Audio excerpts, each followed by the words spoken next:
Wong ada banyak cara untuk menjadi orang sukses. Sijine ya kudu sinau, sijine kudu sregep. Ono sijine meneh sing mencontoh orang sukses. Nah, kebetulan sedino iki aku bareng ambek Bapak Haji Hendy dan beliau sukses, aku ya pengen nyontoh. Dan alhamdulillah beliau berkenan mengajak saya untuk melihat pabrik air mineral Al-Qadiri.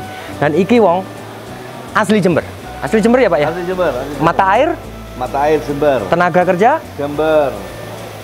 Semua dari Jember semua. Jadi kita semua di sini padat karya. Kita bisa saja mesin yang kita ada di ini di depan Mas Londo ini bisa kita modifik kita ambil yang lebih canggih lagi tanpa pakai tenaga kerja.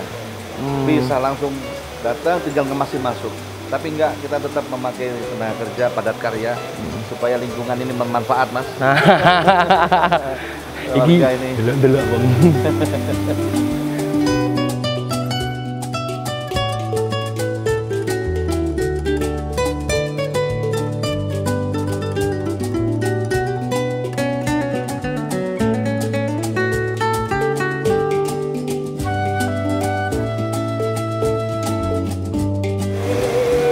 Ya. Kenapa, Pak? Ini garis kuning. Garis kuning ini tandanya hati-hati, kita nggak boleh ngelangkah ke sana. Yang itu grey area, hijau grey area untuk yang kerja. Oh. Kenapa begitu? Calondo karena produksi air ini harus betul-betul higienis, harus betul-betul jauh dari kotor. Makanya anunya pakai topi, tidak boleh ada rambut jatuh. Nah, iki iso dhewe ndelok wong bawa ini kan dikonsumsi gitu kan, dikonsumsi ya kudu steril, kudu bersih, kudu higienis. Dan ternyata ono jalur kuning ini iki sing paling susah. Misale iki, Pak ini nang kene, buri nang kono, gak iso ketemu. Oke, seli, Pak. Dadah-dadahan ae, to telepon. Pak, kalau dari pabriknya Al-Qadiri ya hanya ini kan, Pak ya? Oh, ada lagi. Kita ke atas yuk. Oh, ada kantornya, Pak? Ada di kantornya, dingin, enak. Sakjanya saya memang pengen yang dingin-dingin. Sakjanya ya. Ayo kita ke sana. Mau wis teko nggone Rin Collection. Terus sama beliau aku dijak nang nggone pabrik air mineral khas Jember Al-Qadiri. Berarti gak cuma isu bahwa beliau pancen wong sukses. Nah, ini kesempatan nih nanggone ngeloyong episode sedino bareng Haji Hendy. Ini akan tak manfaatno. Aku tak nyerep ilmu nih beliau. Nah, duduk aku tok sampean ya iso kok. Engko nguping ae sampean. Nah, apa sing apik dilakoni. Sing elek gak ono sing elek. Mungkin wong Jember mbok iso. Gak ono sing elek apik kabeh. Pak, jenengan banyak orang melihat bahwa Haji Hendy sukses. Tapi tidak banyak yang tahu bahwa seperti apa Pak Hendy dulu gitu. Apa ya langsung ujuk-ujuk sukses. Kadang orang kan iri. Iya, Pak Hendy ngono enak uripe. Padahal dulunya seperti apa, Pak? Apa langsung seperti ini? Saya mungkin akan lebih jauh sulit daripada teman-teman yang hadir sekarang ini. Dulu saya itu masih di SDM. SDM itu dari kelas 1 saya sudah dapat beasiswa. Kelas 1, kelas 2, kelas 3 beasiswa itu satu-satunya di SDM dari beasiswa dan saat itu kan pinter-pinteran. Tapi memang dasarnya pinter. Kelebihan ini Gusti Allah nih paling pinter karena Gusti Allah. Terus SDM itu kelas 3 saya sudah mulai kerja. Di bangku sekolah itu? Di bangku sekolah kelas 3 SDM saya sudah mulai kerja sebagai tukang. Gitu. Kira-kira sekitar kurang 5-6 bulan lulus itu saya sudah mulai kerja. Justru waktu itu saya ditawari kerja karena saya dapat beasiswa, ditawari kerja di Sumatera Selatan. Ibu saya menangis itu. Kenapa? Di Sumatera Selatan pada tahun itu, tahun 80-an atau 79, 80 itu masih hutan belantara. Kalau udah masuk ke Sumatera itu tidak balik lagi orang itu karena memang hanya harimau. Itu kami tidak jadi ke sana, tepatnya di Sumatera Utara di Medan. Jadi mulai kelas 3 SMA beliau sudah bekerja. STM. Pak Endi ini saya dapat kabar bener enggak itu? Katanya Pak Endi dulu yang masang pipa dari mana itu? Di bawah jembatan layang Jompo ya, sampai ke patung Muhammad Suci, patung Dr. Subandi Kaliwates. Masang pipa itu kan Pak Endi tinggal ikut dipasang bukan begitu. Di waktu itu ada proyek air bersih. Waktu itu saya udah kuliah masih semester 2 kalau nggak semester 3 di Muhammad Suci, dan ada proyek air bersih dari Surabaya. Kami ikut kerja itu sebagai tukang pasang pipanya, bukan sebagai pengawas. Oh, duduk mandor ya Pak? Bukan mandor keren itu, saya tukang. Jadi saya teman-teman yang gali, tukang bekerja yang gali, saya yang ahli pasang pipanya. Kenapa? Ya di dalam tanah gitu Pak Endi? Di dalam tanah kami pasang. Jadi masuk di dalam satu galian, kami yang masang, kami angkat pipanya, teman-teman yang dorong, kami yang masukkan.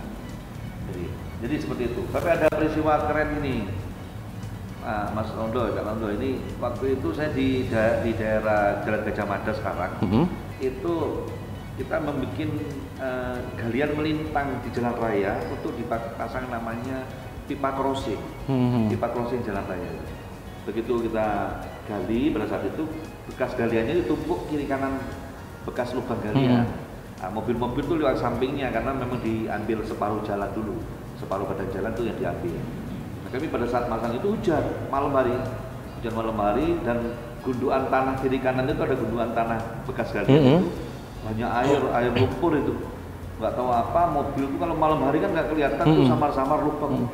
Wah, naik ke jemping di gundukan tanah. Sedangkan saya sedang masang pipa di bawahnya.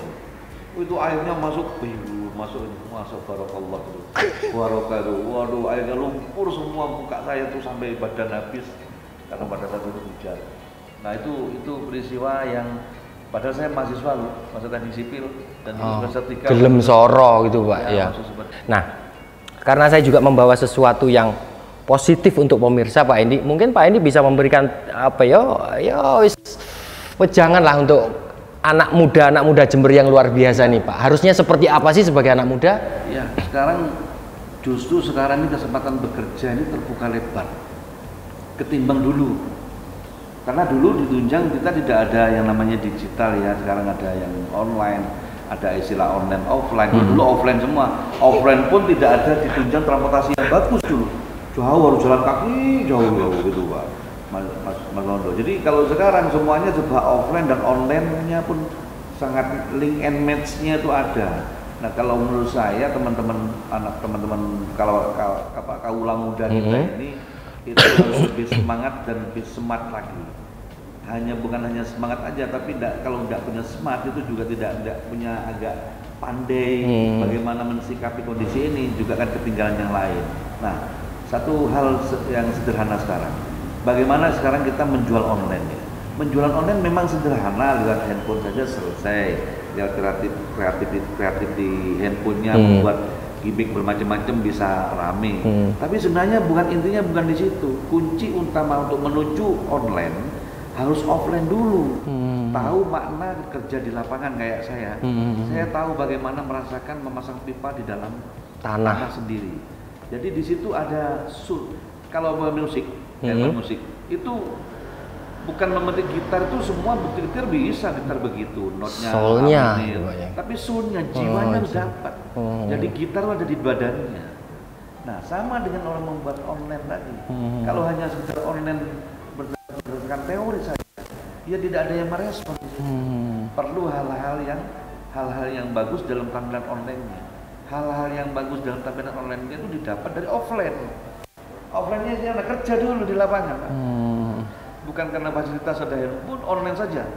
Dengan kepandaiannya digital marketing, tapi tanpa melalui proses offline itu sulit menurut saya. Paham dulu itu Pak ya. Paham dulu apa makna itu.